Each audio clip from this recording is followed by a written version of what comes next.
Sound. У нас сегодня обзор модельного ряда усилителей STETS. Мы сегодня посмотрим, какие усилители есть в продаже в России, доступные к заказу, а также рассмотрим все, что продает компания STETS на данный момент. И также несколько слов о самой компании я вам расскажу. Компания STETS была основана в 1989 году всего лишь двумя людьми. На самом деле я бы хотел рассказать об этих людях, о том, как основывалась компания, и о том, как они пришли к тому, что есть сейчас. Но на сайте компании ни хрена нет истории. Более того, я не нашел эту историю нигде. Существует такая легенда, что русские люди ленивые. Ты ленивый, Денчик? Ну да, ты трудолюбивый. В зал когда ты пойдешь? Я тоже очень не ленивый. Так вот, существует такая легенда, что бразильцы даже ленивее русских. На самом деле сталкиваемся с этим не раз. Очень крутые усилители, но вот прослеживается такой похуизм, немножечко схожий с русским. И на самом деле нет истории компании STETS как таковой. Хотелось бы узнать, какой был усилитель, след за каким. Компания STETS существует на рынке уже почти 30 лет. В 1989 году она основана, и никакой информации о компании как таковой нет. В 1989 году был выпущен первый усилитель AMX5, 2 по 50 Вт. На данный момент реализовано усилителей только компании STETS более 4 миллионов, и на данный момент они экспортируют усилители в более чем 45 стран мира. В 2002 ассортимент был расширен, компания стала заниматься не только усилителями, но также различными аксессуарами, антеннами. В 2007 году на усилителях STETS был поставлен мировой рекорд в соревнованиях по SPL. Это был первый бразильский бренд, на котором было сделано такое достижение.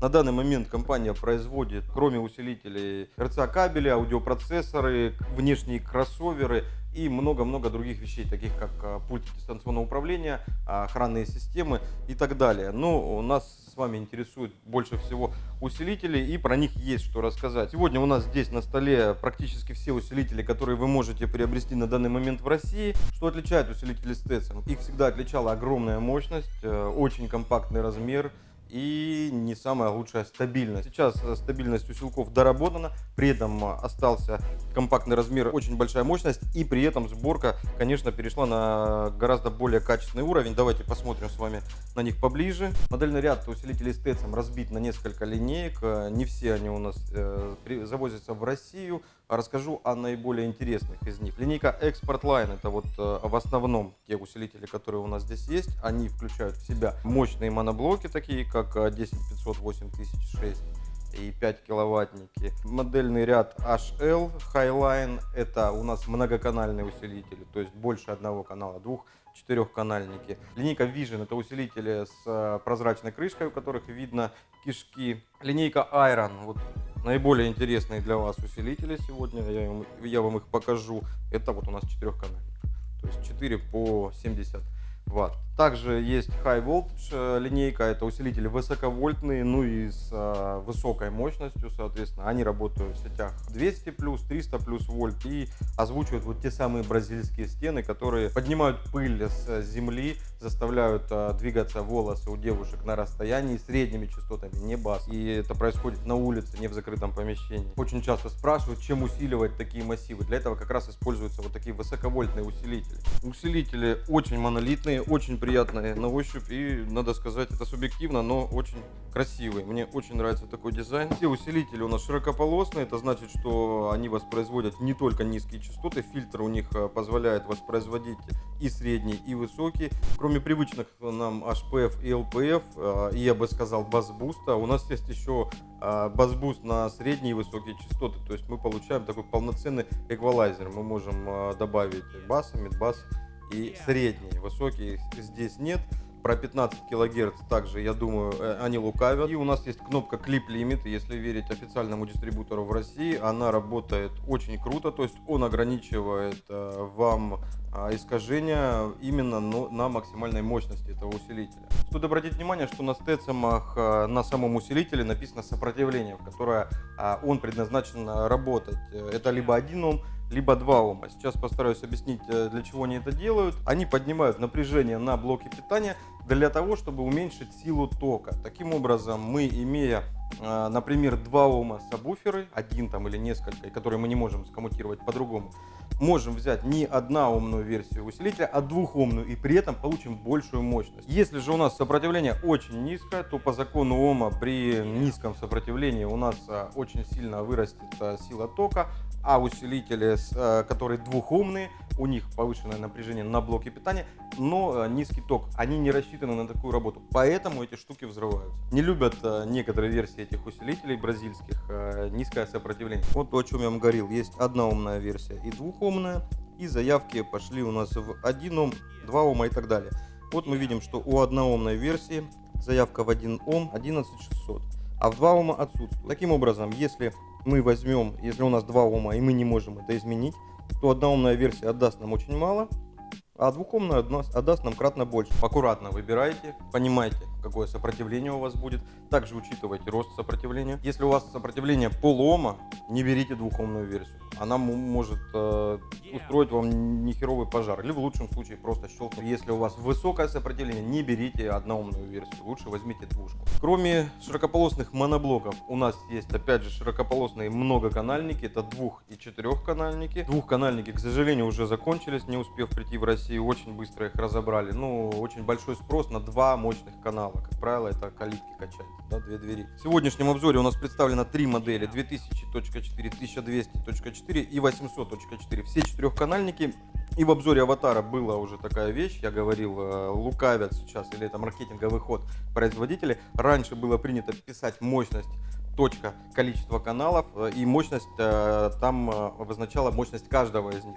Сейчас пишут суммарную мощность, а дальше читайте инструкцию. Давайте возьмем 2000 версию, 200.4, вот здесь красными громадными буквами написано 4 по 500 ватт, и дальше мы вот начинаем смотреть вот этот вот весь бардак. При 13,8 в стерео, в 2 Ома, 4 канала по 580 ватт. 4 Ома он нам отдаст 4 по 364 ватта. Вот такая вот точная цифра, типа снимали, да? Мост в 4 Ома нам даст 2 по киловатт 160 ватт. При упавшем вольтаже в 4 Ома мы получим 2 по киловатт. Вот такие вот мощные 4-канальники, на самом деле внушительная цифра. С моноблоками и многоканальниками у нас все ясно. Давайте перейдем вот в этот ряд. Он очень интересен сегодня. 25 ампер предохранитель у нас на входе. О чем нам это говорит? О том, что на входе у нас может пройти ток 25 ампер. При большем токе у нас этот предохранитель должен сгореть. Умножив его на вольтаж, мы получим примерную мощность, потребляемую этим усилителем. Если предположить, что это будет 10 вольт, имеем 250 ватт. Если предположить, что будет 12 вольт, имеем 300 ватт. Вот 300 ватт на входе. При КПД усилителя у Стетсомов, как правило, оно 80%. 240 ватт этот усилитель, ребята, на выходе нам отдаст. Заявка 400 суммарная, то есть 4 по 100. Это неправда. Я не знаю, зачем они здесь это пишут. В принципе, привирают и вот в этих заявках. Наверняка вопрос в условиях, при которых снимается моща. Но в любом случае, если мы берем реальные ватты, сожрет этот усилитель у нас максимум 300. И если мы захотим с него вытащить больше на выходе, он должен будет сожрать больше. Поэтому этого предохранителя нам явно не хватит. Однако, даже пусть 50 ватт, мы имеем 4 по 50 в вот таком размере. Либо трехканальная версия. 2 по 50 и 1 по 100. Вот в таком размере. Мотоцикл, лодка, велосипед, все что угодно. Это очень маленькие усилители с достаточно внушительной реальной мощностью. Если смотреть нереальную, то тут вообще волосы дыбом встают. Представляешь себе, Денчик, 400 ватт вот в таком корпусе, какой кипятильничек был бы. Но это еще не самые маленькие усилители, которые есть в модельном ряду. Вот такой моноблок. Ребята, это моноблок. Грубо говоря, 120 ватт вот такой моноблочек мы имеем. Мистери толкнул бы, да, может? Вот такую штучку мы имеем. 100 ватт на входе, двухканальник по сколько? 2 по 40, да? В 2 раза где-то, да, привирают. Ладно, даже 2 по 30 пусть будет, ребята. Это все равно мощнее, чем ваша магнитола. Кроме всего прочего, большинство этих усилителей имеет высокоуровневый вход. То есть заморочек вообще нет с установкой. Вам не нужно, чтобы магнитола обладала РЦ-выходами. Вы можете просто взять этот усилитель и зацепить к штатной акустике. Покупайте этот усилитель, отрезаете провода, которые идут у вас от магнитофона к динамикам, втыкаете сюда на вход, даете ему плюс-минус и пускаете обратно на ваши динамики в автомобиле. У вас сигнал будет уже громче. Достаточно простой вариант улучшить звук в вашем автомобиле без установки сабвуферов, твиттеров, мидбасов, процессоров. И плавно переходим к процессорам. Денчик, это процессор или кроссовер? Что это? Я такого не видел еще. Мы обязательно с ней поиграемся, мне очень интересно. Здесь нет подключения к компьютеру. То есть это автономное устройство. Мы даем ему питание, мы даем ему вход и выходы. У нас есть целых 8 каналов, которые мы можем настраивать на нем же. И это круто. Обычно это на кроссоверах, на внешних. Бывает, которые у Stetson тоже в модельном ряду есть. К нам они, к сожалению, не попали. А сейчас подытожим. Очень порадовал прогресс компании Stetson, ее рост. Они не стоят на месте. То есть, когда я начинал только увлекаться автозвуком, через какое-то время эти усилители начали приходить в Россию. Их, конечно, начали сжечь, как бенгальские огни. Мой один из немногих 2К5 выжил. У меня была двухомная версия. Примерно вот такой был 2К5. Он у меня спокойно iFi BTL 15 толкал. Очень даже с неплохим результатом. То есть вот с этого малыша из 15-го BTL, боюсь сейчас соврать, в Форде было за 145 дБ. Это при 2 омах, по-моему, подключений. То есть и при музыкальном ящике. Радует, что Stetson стали выглядеть лучше. У них появилось богаче оснащение. Радует вот эти вот дополнительные линейки маленьких усилителей, а также процессоров кроссоверов. Наверное, нужно сказать пару слов о официальном дилере в России этих усилителей. Это Гриша Кашин. И действительно знаковая личность в российском SPL. Это первый человек, который начал возить сабвуферы Sundown Audio. Это первый человек, который начал продвигать вот эту культуру ветра, низких частот, громкого автозвука, можно так сказать, в плане баса. Вот. Сейчас он занимается бразильскими усилителями, аксессуарами. Его e-mail будет в описании. Если вы хотите стать там субдилером или в свой магазин приобрести эту продукцию, контакт будет в описании. Кроме того, что Гриша привез в Россию Sundown Audio и Stetson, он также известен как самый дрыщ в SPL, да, которого я затроллил в своем видео. Мы съели тогда Макдональдс и начали качаться. И Гриша пошел по моим стопам и немного добавил. Сейчас он уже не так сильно похож на дрыща, чуть поздоровел. Не сильно затроллил его?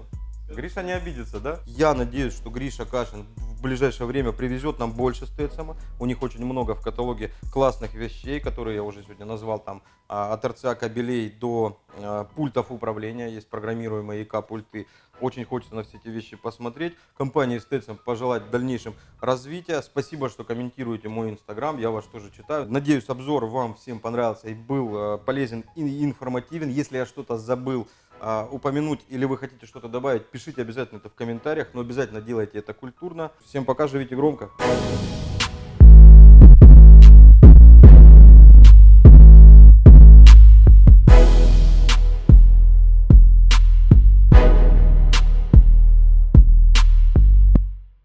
У нас уже поздно, очень холодно, очень грязно, вообще не вариант. Это надо быть полным дебилом. У меня замерзли глаза! Холодно!